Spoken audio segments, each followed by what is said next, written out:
Hello guys, this is Christian, or see you for sure, speaking again. This is the wooden board. We're going to populate with components, with parts, to make our first part of the trainer, the one containing the PLC. If you remember, if you don't, you have to watch again the video number 2 about how your own trainer should look like, and the video number 7 about the bill of materials. If you do, this wooden board you have to get is about 8 inches or 20.5 centimeter one side, and the other one 9 inches or about 23 centimeter the other side. So 8 by 9 inches. Okay. This being said, next thing you do, you put the 4 legs, rubber legs, which are on the list. Again, video number 7, ordering the bill of materials. So now we're going to mark some of the holes. Like, first thing we have to position properly is the bracket with switches we just made last time. And based on this, I'm going to add a couple of plastic clips, because to make our life a bit easier, we should have these ones positioned right here. What is the actual position? Once you have in place the bracket with switches, the first plastic clip is going to be between the switches 0 and 1, or if you say 1 and 2 is the same thing, so between the first 2 switches. Okay? Next, this one is going to be in front of the switch number 6 out of 8, so from the other side, the third switch. And finally, this one is going to be centered on the edge, right here on the edge of the bracket. So far so good. So now I remove this one, and we have here the holes marked already for these ones here. And for all the holes we marked, for this one here, and then for the DIN rail, and then for the terminal block, and then for the bracket holding the sensor, and finally for the board interface for the output. For all this, we're going to quickly mark our holes by drilling in such a way that it won't go on the other side. Okay? So just deep enough to be able to clearly put a screw, but not going on the other side. Okay? And we do this for all of them.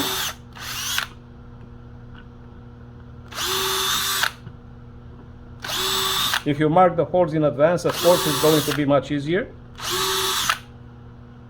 Exactly like I do now.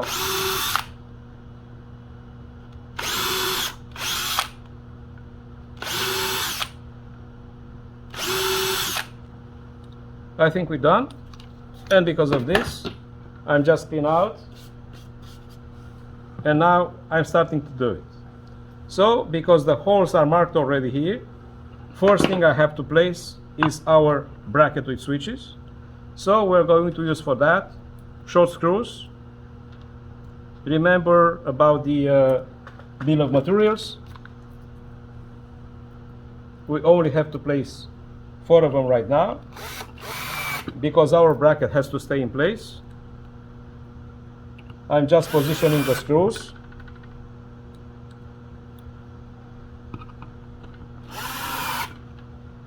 When the last one is going to be in place, I'm going to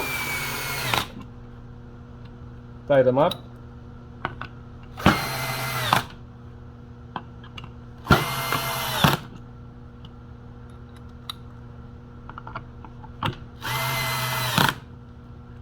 Good. So the first one is in place. Now we don't want these wires to hang around.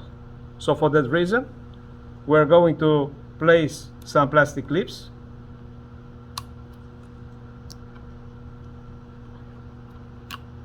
Sorry, that's the first of them.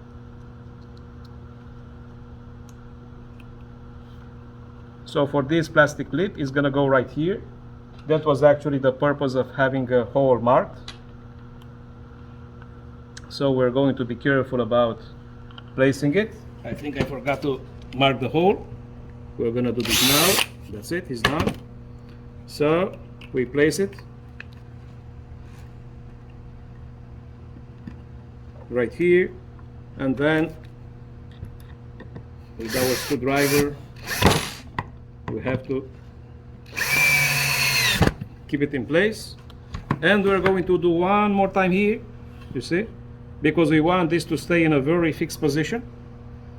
So we're going to do exactly the same thing, like that. We use a screw.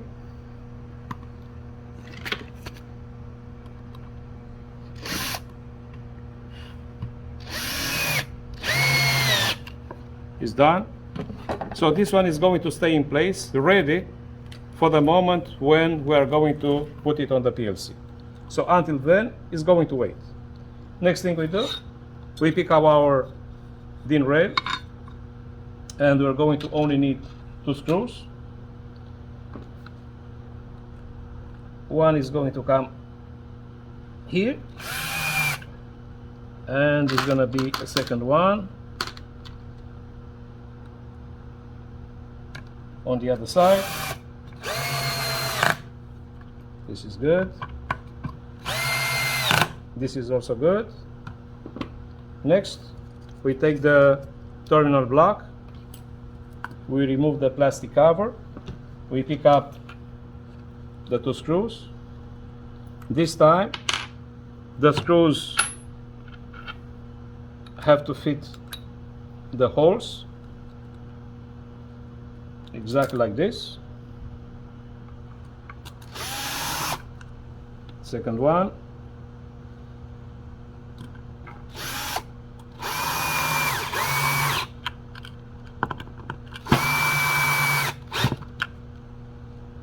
Next, we pick up the interface. So for the interface, we're going to also have 4 screws. So the holes are marked.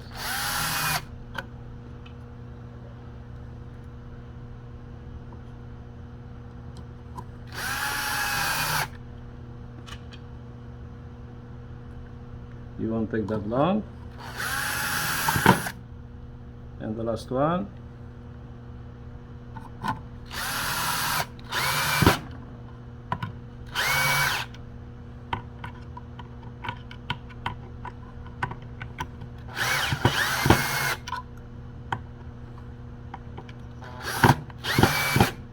This is done too.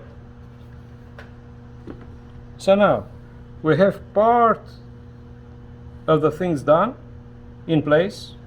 Next thing we do, we're going to prepare the 3 wires for the sensor. And at this moment, it's not important to know which is which. What's important is to place here the ferrules. Remember, this is part of the bill of materials. The crimping tool for the ferrules. One is done. Now the second. This one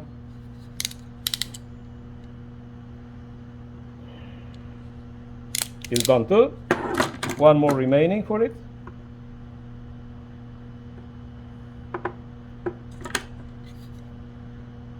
So we place it here, we squeeze, job done. So now we just have to cut the excessive wiring exactly. The wires are right now prepared, ready to use. Okay. Next thing we're going to do, we leave it aside, and we're going to prepare some wiring. These 3, as you can see, there are 3 relatively short wires, and they are exactly the same colors as for the sensor. We have a blue, we have a black, and we have a brown. Okay. So for these ones, we're going to need these ones to come on one side of the terminal block. So we are going to prepare these ones. Give me just a second.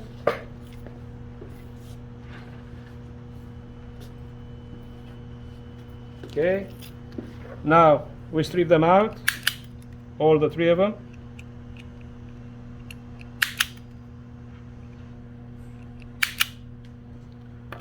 So now we're going to use the spade, and we have a crimping tool for that right here.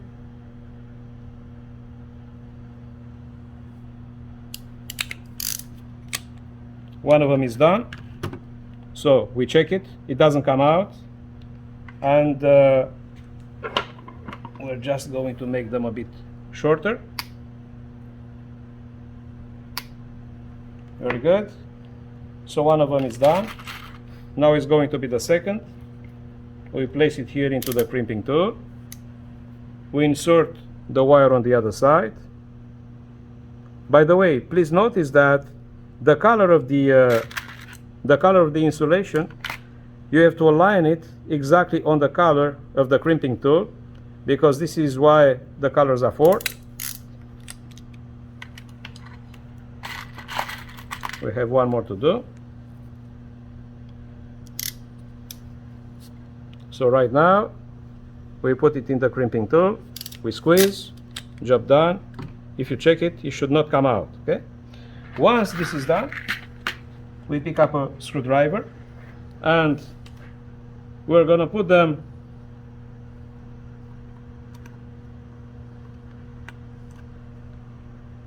like this.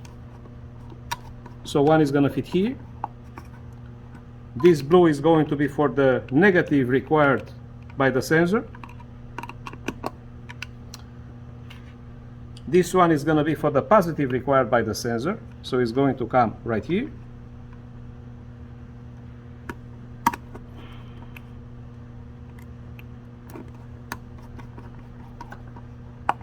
And in the way it was designed, the third one is going to be for the output of the sensor, the black.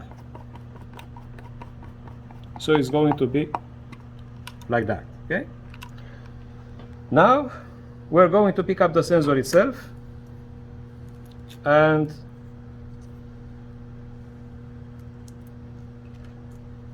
we're going to fit these ones exactly in the same order.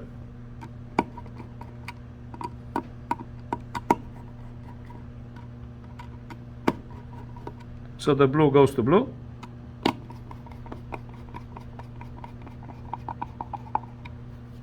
Black to black. So very easy.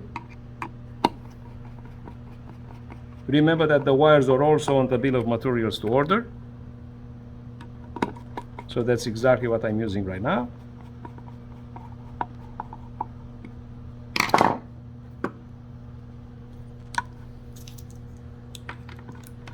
So the excess here, I don't want to cut it, because maybe you want to give another use to the sensor later on. Okay. So you're going to coil it like that at one point. We're going to do this later. So the sensor is going to come right here. Okay, so far so good.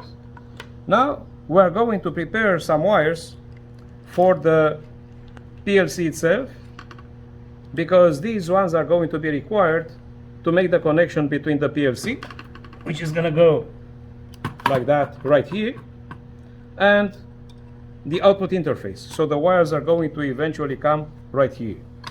So we prepare these wires to make sure that we have the PLC ready. So one by one, by repeating that operation 8 times for the wires, everybody's going to know how to properly use the tools.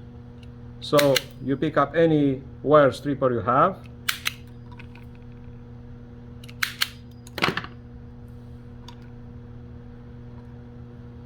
I'm going to twist the stranded wire a bit because I want to avoid the whiskers.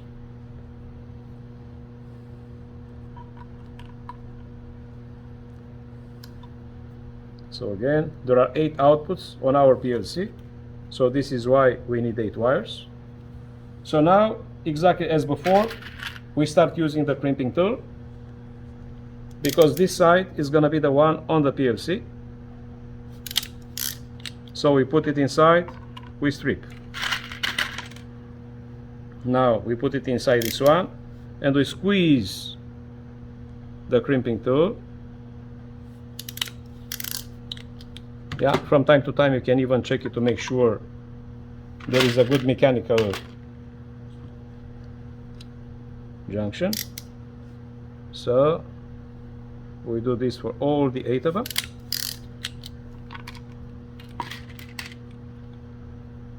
One by one. You just have to align them properly.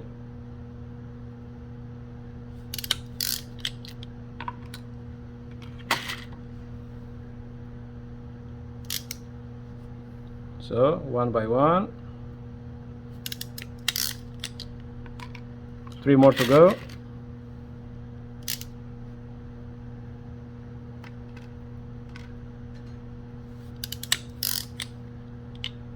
Okay, this is good.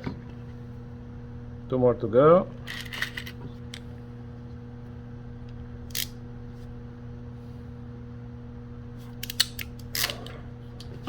One more.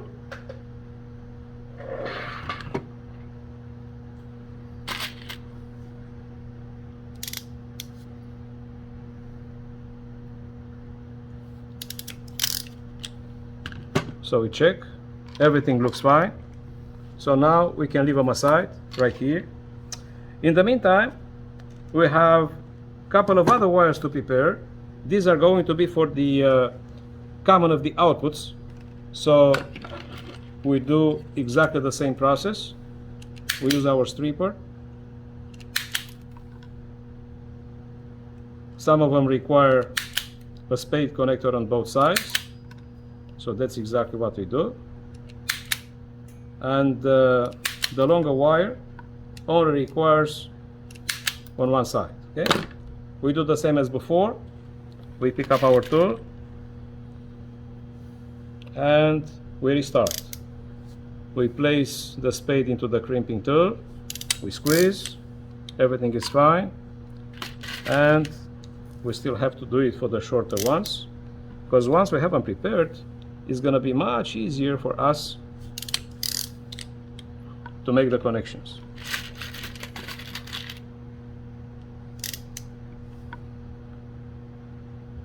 Don't make the connections with naked wire. Always have them exactly like this, because this way you avoid false contacts or even bad contacts, and your piece of equipment is going to look professional. So that's what we do. We use the crimping tool. One more wire to do on this side.